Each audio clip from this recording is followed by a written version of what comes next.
Give me your tired, your poor, your huddled masses, yearning to breathe free.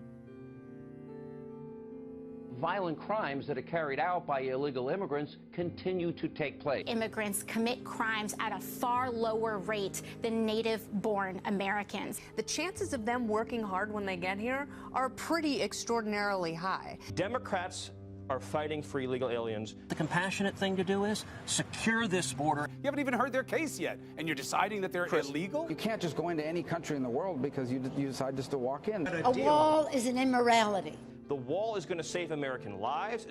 The symbol of America should be the Statue of Liberty, not a 30-foot wall. I was born in Mexico. I moved to the United States when I was like 4 or 5. I don't look like the traditional Mexican. And to add on to that minority, I'm also Jewish. I'm a Cuban American, and I grew up in Florida. I grew up in Puerto Rico. I grew up in San Juan. My family is Tejano. Americans came in and kind of like drove us off the land. We were Mexican, then we became American, and we never moved. I was 4 years old, so at most I wasn't really understanding what was going on. I knew we were leaving Mexico City, but my mom never really thought it was permanent. I remember the community that I grew up in Tampa, Florida, which was primarily a community at that time of Cuban Americans. And I remember how hardworking and family-oriented that community was, and how privileged people in general felt to be able to work and live in the United States. Before we went to Thanksgiving dinner, my mom would stop by her store to work. And we would be like, Mom, why is it so important for you to work? She's like, well, you know, you have to pay your bills, and you have to sacrifice some things sometimes to be able to enjoy yourself. We grew up poor. My uncles, they were migrant workers. Like, they traveled in like a big truck, like during the season when it was time to harvest around the U.S., like picking fruits and vegetables. We are a wonderful country, a wonderful nation, and I think it's because of our diversity that makes us so rich. And you know, to reverse that, you know, it reverses who we are. For example, my mom and I went to rent an apartment for my brother in New York, and we gave her all the documents. I will never forget this. And she said, "We're so sorry, we don't rent to people from your island. People from Puerto Rico have been in New York forever, and we are American citizens, so we have the same rights as any other citizen." The United States was not meant to be a homogenous society. Original settlers came to the United States because they wanted to promote different ideas. My great-grandmother on my right side of the family said to my grandma, "Don't speak Spanish with Debbie. It's rude because I can't understand you." It would have kept going with all of her children, but it was considered rude or impolite, and so it just disappeared. Immigrants have been some of the most profound people at the forefront of the United States. Congressman Adriano Espaillat is one of 2 formerly undocumented members of Congress. He and his family came to America at the age of 9. This immigration focus and policies that we see from the Trump administration, they have a personal impact on him. When it comes to immigration and refugee policy in the United States, there are a lot of issues that have changed.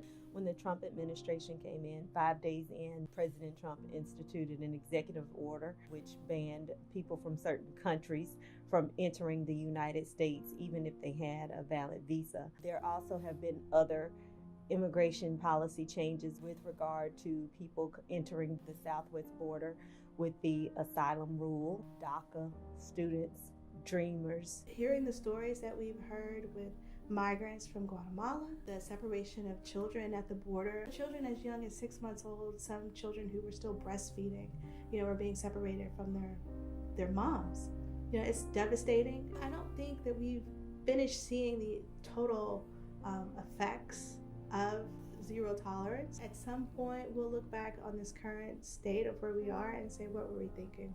Some of the things that are hindering immigration policy are politics. Immigration, otherism, has been used throughout history to incite fear. Immigration, to me, it was this far idea. it didn't have an immediate, impact to my house, to my home, to my kids, to my family. People end up overstaying their visas, or they end up coming to the country illegally. I'm not going to dispute that. I won't put that all on immigration, though. I won't say let's stop immigrating to the United States because of that. We could work together to have stronger policies. I have a deep respect for the fact that there are a number of Americans that have a problem with our current immigration system. We might all come from somewhere else. We have to find a way to meet the needs of our citizens, of all of them. Members of the House and members of the Senate have tried to come to some type of compromise to allow dreamers to stay in the country. We still haven't gotten there yet. We aren't saying, come everybody, the doors are open. We wouldn't do that at home. We need to find a better solution. What's working now isn't right. The policies that are being put forth from the administration aren't right. We need to find a comprehensive way that's humane and allows individuals to have due process. So immigration is an issue, it's a very polarizing issue, but it is not an issue that should not be taken head on.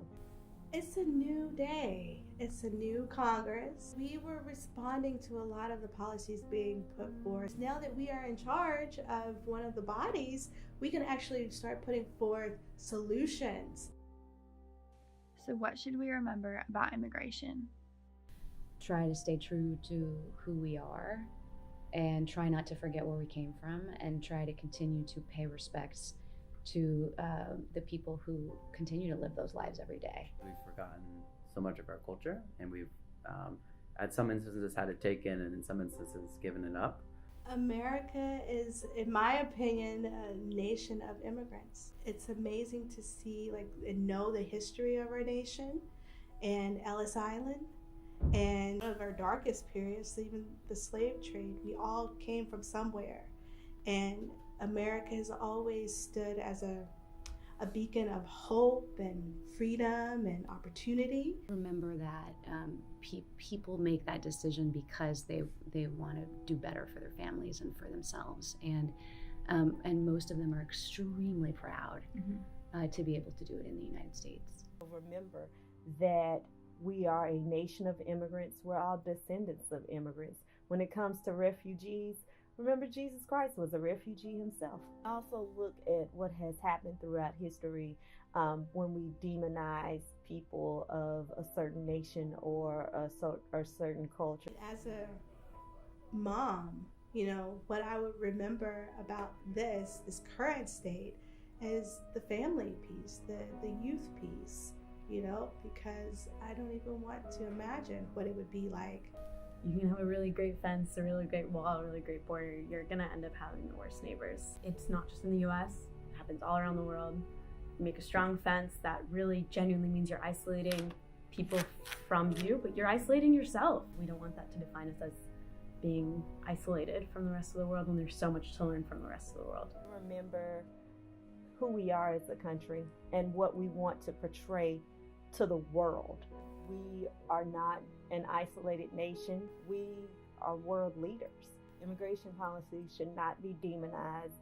It should not be weaponized. It actually should be used to promote the growth of the nation.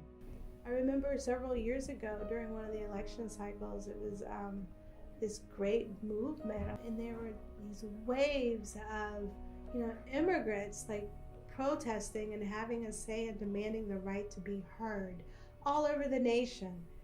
And you're like, wow, that's pretty powerful. You know how to talk about it, and if you know how to tell a story to someone in a way that can resonate with them, and in a way that shows a completely new perspective to something, then that's I think successful. You never take for granted, we're just in college and we don't have a say. Even though it's not happening to you personally or individually per se, you still have an opportunity to make a difference.